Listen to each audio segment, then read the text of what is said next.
Welcome back, students. This is part 3 of today's lecture. We were continuing diagonal communication. Let us start it again.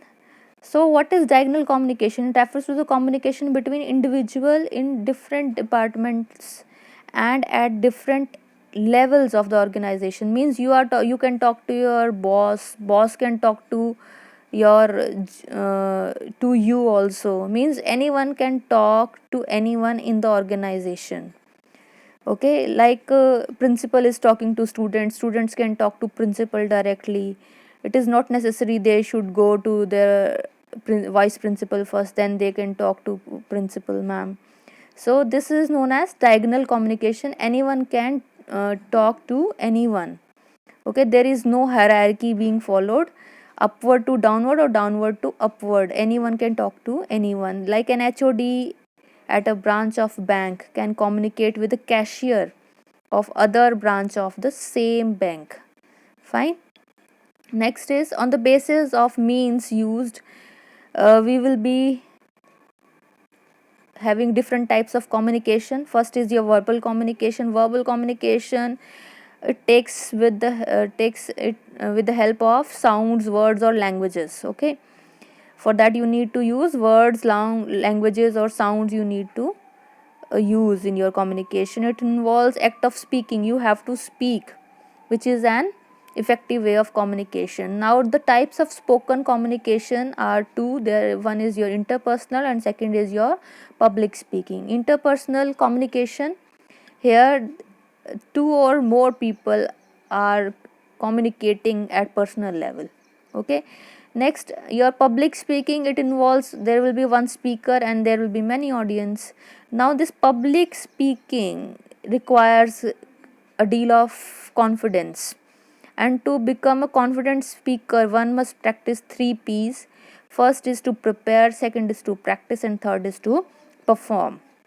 Prepare means to make notes of the topic that you have to deliver in the public. Okay, next before you present or you perform, you need to practice. How you will practice to gain confidence? Speak in front of mirrors, in front of your friends or family members. Okay, after you have gained the confidence by practicing, you will be performing. Okay, take few long breaths and just perform on the stage or in front of audience, and these deep breaths will help you to overcome the nervousness also. Okay, next is what are the reasons for preparing in advance? Why we should prepare in advance? There are many reasons, because if you'll not be preparing in advance, you will not be able to answer the queries of the audience properly in perfect manner. You will not be able to answer them. So there is another method of verbal communication, that is mouth of word, which helps to spread the information about a product or service.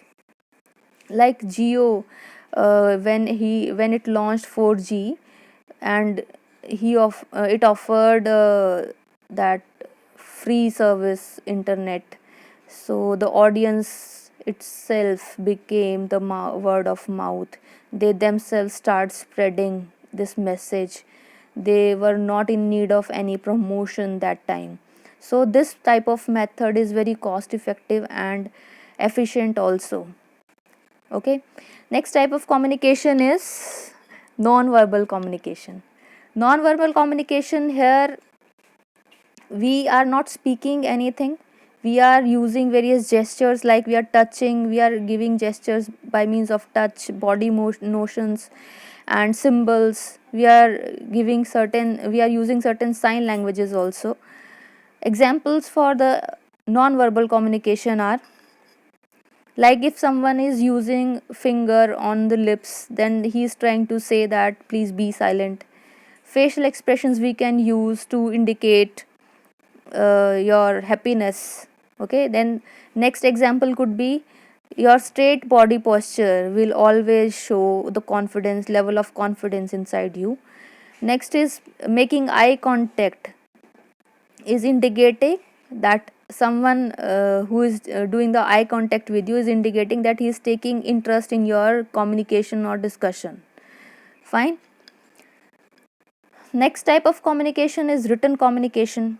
Written communication can be given in two ways. One is your formal communication, another can be your informal communication. Formal written communication can be by means of emails, articles, or reports, or informal communication can be by means of SMS.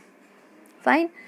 Next is your visual communication. Visual communication, it involves the visual display of information, like you will be using photos, you can be using signs, codes, symbols, design formats, and you will be taking help of TV, CD, DVDs, and other audiovisual aids to communicate when you are using visual communication. Okay, this topic is also complete. Now just pay attention, you need to draw two tables also that are given on page number 11 and 12 in your book. Table 2 is on the topic pros and cons of different types of communication, and table 3 is on the topic do's and don'ts of the body language. These topics are very much simple and straightforward also. You need to read them and need to draw in your fair notebook along with these notes. Okay, next topic is session 4, perspectives of communication. Means what are the factors that can affect the quality of communication. First is your visual perception. Visual perception means it is actually the ability to see, organize, or interpret one's environment. See, everyone has different way of thinking, different way of interpreting the things. So depending upon that, your quality of communication or your response of communication will vary. See, I have drawn these two lines. Some of the people, they will say line B is bigger than line A. Actually, these two lines are of equal length, if you can see properly. So it depends upon your visual perception. Okay, so these two lines are equal, but many of the people, they will say line B is bigger than line A. Next point, that next factor actually that affects the communication is your language. If I speak and understand different language that in which you are not comfortable, then we must have a translator between us. If translator is not available, then what will happen? Translator will not available, then I'll not be able to communicate with you. And if the translator which I am using is not of good quality or accuracy, then my communication will be altered, means the meaning of the communication may be affected. Okay, next factor is your past experience.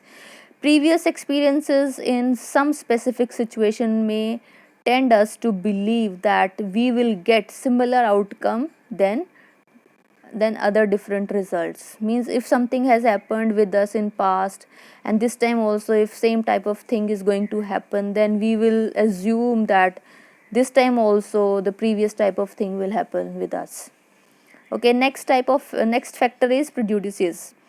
People are prejudiced against topics, and they expect to hear the same as per their beliefs, rather than the actual message conveyed by the communicator. So they find it difficult to express their emotions on those issues.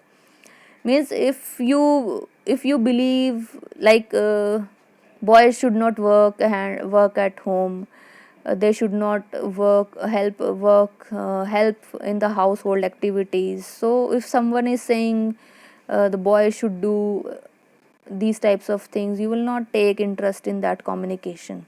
Okay, next is feelings and moods. They also play a very important role. Effective communication actually depends upon your feelings and moods. If you are enthusiastic, if you are open minded, and if you are having a receptive attitude, you are open to bring changes inside you, then obviously your communication will be effective. Otherwise, if you are close minded, if you have preconceived notions, mood is not okay, you are you are having fatigue, then it will act as barrier in your communication. Last point is environmental or physical factors. Means if the noise is there, lighting is not okay, sitting arrangement is not done properly, ventilation is not there, temperature is too high, so they will lead to poor quality of communication. So these were the factors that are affecting the quality of communication. So with this I end up the lecture, and this is your homework. You need to write all the notes provided by me, handwritten notes provided by me, in your fair notebook, and you should go through the solved back exercise at the end of the chapter. Up to the chapter I have covered, till that you must read it. Thank you so much.